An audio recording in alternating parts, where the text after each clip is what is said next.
ক্লাসে ছিলাম, হঠাৎ করে একটা অনেক জোর বিকট শব্দ হয়েছে। মিস কানের সবাই কান ধরে ফেলছে, মিস অনেক তাড়াতাড়ি করে কান ধরছে।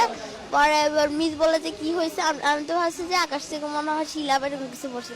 পরে আমরা যখন বেরোইছি দেখি যে যেখান দিয়ে আমরা সিঁড়ি দিয়ে ক্লাসে উঠি সেই সিঁড়ির জায়গাটা পুরোটা পুড়ে গেছে। আর সিঁড়ির ওই পাশে কিছু 7-8 ছেলেরা পড়তো, ওদের ইয়েটা পুরো পুড়ে গেছে, সিঁড়ির সাইড পুরো পড়ে গেছে।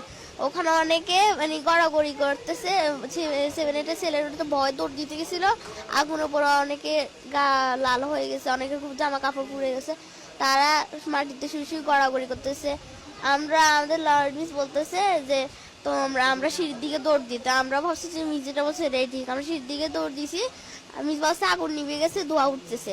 আমরা এবারে গেছি, গ্যাস ছড়ে দিছিল। পরে মিসে একজনের গায়ে পড়ে গেছে, আবার একটা 8-এর ভাই আমার গায়ের উপর পড়ে গেছে। পরে আমার একটা বান্ধবী আমার গায়ের উপর পড়ে গেছে। আমি অনেক কষ্ট ওখান থেকে উঠে আসছি। আর পরে বারান্দার যে